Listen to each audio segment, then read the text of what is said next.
Welcome to Wawasan Wire. Today, we're talking about Muhyiddin's intense reaction to a tragic school fatality.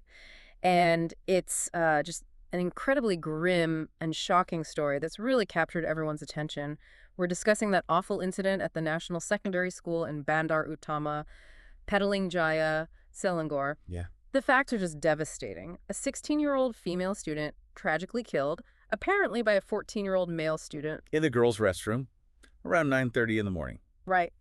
And using a sharp instrument, police confirmed finding two sharp weapons there, too. It's truly heart-wrenching. And the police, well, they started their investigation right away. They did note quite quickly, actually, that the initial findings didn't immediately point to bullying. Okay. So the motive is still very much under investigation. Mm.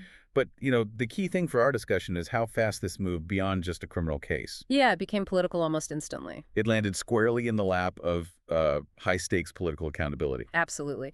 We saw Tantri Muhyiddin Yassin, the chairman of Perikatan National, weigh in very strongly, very quickly. The main opposition coalition leader. Exactly. And while he did offer his deepest condolences to the family, which is expected, his statement didn't just stop at sympathy, it pivoted fast. It really did. Right into a political confrontation. His core message was stark. The system, the one meant to keep kids safe, has, and I'm quoting him here, clearly failed. And that's a very deliberate political framing. Muhyiddin isn't portraying this as some random, isolated tragedy that happened despite good security. No. He's positioning it as a direct symptom of systemic failure. He called it a clear signal of the failure of the government's education system and governance system. That's a huge statement. Governance system failure. It is.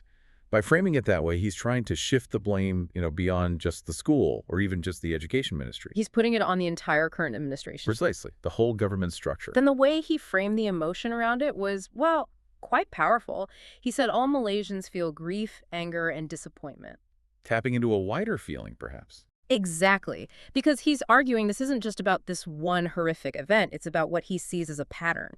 Recurring school violence, bullying, serious injuries. And his point is that the response is consistently lacking. Yes, a lack of decisive and systematic response is how he put it. He's suggesting this keeps happening and nothing fundamentally changes. And this is where, if we look at the bigger political context, the leverage really comes in. Muhyiddin explicitly tied these campus safety issues to the overall performance of the Madani government. Ah, the Madani action. Yes. Remember, Madani is the current government's sort of guiding philosophy, often talking about compassion, respect, kindness, those values. So Muhyiddin's critique is? His critique is essentially, how can you champion these high moral values but fail at the basic task of keeping children physically safe in schools on state property? That's a really sharp political jab. He's basically saying it's not just about budgets or procedures. It's a moral failing, a responsibility deficit, he suggests, right across the government. Wow. But, is it really practical to demand a minister takes full responsibility for every single failure like this? Or is that more about applying political pressure? Well, that's always the question with these kinds of demands, isn't it? But Muhyiddin was absolutely clear, unequivocal. What did he specifically demand regarding the minister? He requires the education minister to bear full responsibility. That was the central political demand, non-negotiable, it seems. Full responsibility. What does that mean in practice? He didn't explicitly say resignation in this statement, but making the minister bear full responsibility implies, significant consequences. He made it clear that just sending officers or expressing condolences isn't enough. Not enough to show sincerity or commitment. Exactly. It suggests he's looking for something much more substantial, perhaps even, as you said, a resignation or at least a major shakeup in how school safety is managed at the highest level. Okay, so beyond the demand for ministerial accountability, let's unpack the actual roadmap he laid out. What concrete steps, what policy actions is the opposition demanding right now? Right, moving past the initial political strike, the first big demand is structural. Okay. The formation of an independent investigation committee. Independent, so not internal to the ministry. Correct. External, transparent. And its job wouldn't just be to look at the Bandar Utama incident, but to dig into the root causes of these systemic problems. So a broader review. Yes, a thorough review of long-standing policy loopholes in campus safety nationwide. It's about moving from just reacting to incidents towards a comprehensive policy overhaul. Okay, an independent review. What else? He got quite specific about the school environment itself, didn't he? Very specific, very granular. He's demanding tangible changes, like installing closed-circuit television, CCTV, Where specifically? in critical areas. He mentioned blind spots, common areas, outside restrooms, places where monitoring might be currently weak or non-existent. Makes sense. Hardware upgrades. What about personnel? Yes. Beyond just cameras, he called for regular, visible security patrols within schools. And, crucially, he demanded direct, systematic collaboration with the police force. So integrating police more directly into school security. That seems to be the implication.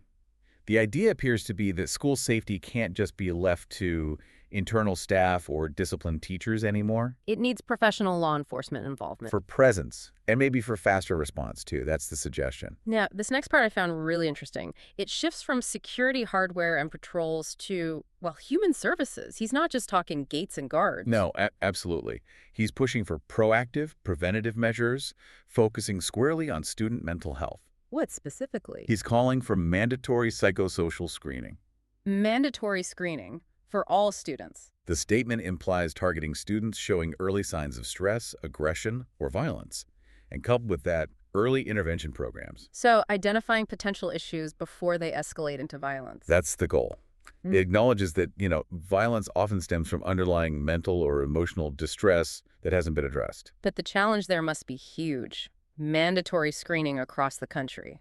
Oh, massive. Think about the resources required. You'd need a huge number of trained counselors, psychologists, resources that many schools just don't have right now.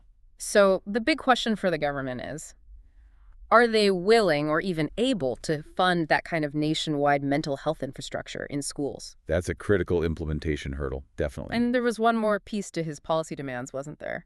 About the staff. Yes, staff preparedness. He called for mandatory safety and crisis management training for all teachers and school staff. All staff, not just specific security personnel. All staff. The aim seems clear. Make sure that if a crisis happens, especially involving something like weapons, the adults on site can take immediate, appropriate action. Not just freeze or be unsure what to do. Exactly. Potentially life-saving seconds depend on that readiness. So you've got the independent review, CCTV, patrols, police collaboration, mental health screening, staff training. Quite a package. It really is. And it all leads to his final policy conclusion. This needs a whole-of-government approach, meaning it's not just the Education Ministry's problem to solve alone. It requires coordinated action. You'd need the Ministry of Home Affairs involved for the policing aspect, likely the Ministry of Health for the mental health side, maybe others too. A cross-agency effort. Yes. His core message is that these kinds of tragedies cannot be allowed to become normalized. Society can't accept this.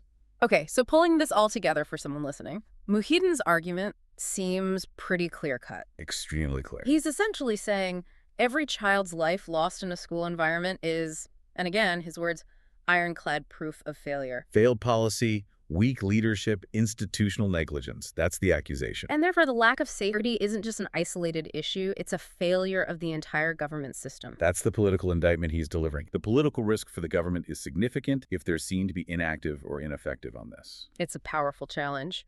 So given this comprehensive list of demands, infrastructure, policing, accountability, mental health reform, what do you think is the single most critical step the government needs to take right now to try and restore public confidence in school safety? That's the million-dollar question, isn't it? Yeah. Muhyiddin has certainly laid out this demanding multi-agency roadmap. It really forces us to think. If he successfully frames school safety as this fundamental, non-negotiable issue of governance, what's the practical reality? How do you actually implement such a massive whole-of-government approach, especially when, let's face it, budgets are tight and public trust in many institutions might already be a bit shaky? Where do you even start? Remember to like and subscribe for more videos like this.